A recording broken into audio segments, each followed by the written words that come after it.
इतिहास हमें वो सब बताता है जो लिखा गया, लेकिन जो छुपा दिया गया वो आज भी अंधेरे में सांस ले रहा है। क्या आपने कभी सोचा है, अगर इंसान के पास ऐसा ज्ञान हो जो पूरी दुनिया को तबाह भी कर सकता है और बचा भी सकता है, तो उस ज्ञान का क्या किया जाएगा? कहानी शुरू होती है भारत के सबसे शक्तिशाली सम्राट से, सम्राट अशोक। अध्याय 1, कलिंग का युद्ध और अशोक का परिवर्तन 261 ईसा पूर्व।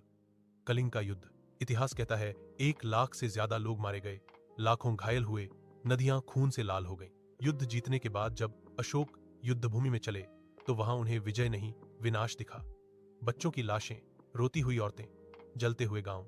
यहीं पर अशोक टूट गए। उन्हें एहसास हुआ हथियारों से ज्यादा खतरनाक होती है बुद्धि।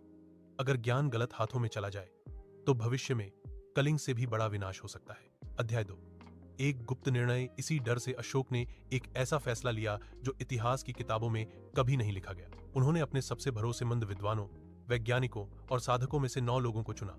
ये 9 लोग राजा नहीं थे, सेनापति नहीं थे, लेकिन उनके पास था दुनिया का सबसे खतरनाक ज्ञान। अशोक ने उन्हें आदेश दिया, इस ज्ञान को दुनिया से छुपा कर रखो जब तक मानवता इसके लायक न बन जाए। और यही जन्म हुआ द 9 अननोन मैन का।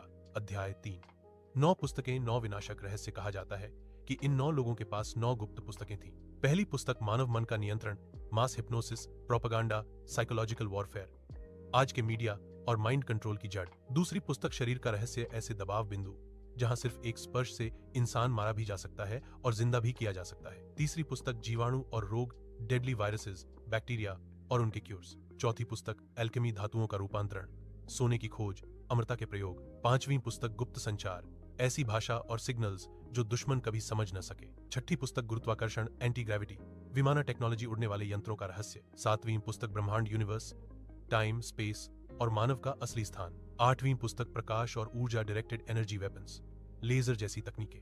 नौवीं पुस्तक समाज का नियंत्रण, सभ्यताओं को बचाने या नष्ट करने के नियम। अगर ये ज्ञान एक साथ बाहर आ जाए तो इंसान खुद अपना अंत लिख देगा। अध्याय 4, इतिहास से गायब लेकिन मौजूद समय बदला। मौर्य साम्राज्य खत्म हुआ, राजवंश मिट गए, लेकिन द 9 अननोन मैन कभी खत्म नहीं हुए। कहते हैं ये लोग अपनी पहचान बदलते रहते हैं, अलग अलग देशों में रहते हैं, वैज्ञानिक खोजों को धीरे धीरे दुनिया तक पहुंचाते हैं। कुछ लोग मानते हैं न्यूटन, आइंस्टाइन, टेस्ला, इनकी खोजें सीधे या प्रत्यक्ष रूप से 9 अननोन मैन से प्रभावित थीं। अध्याय 5, सच या कल्पना। अब सवाल उठता है, क्या ये सब सच है? तथ्य। इस कहानी का पहला लिखित उल्लेख टैलबट मंडी के 1923 के नॉवल में मिलता है। प्राचीन भारत में एडवांस साइंस थी, नालंदा, तक्षशिला, अर्थशास्त्र। सबूत, कोई डायरेक्ट हिस्टोरिकल प्रूफ नहीं।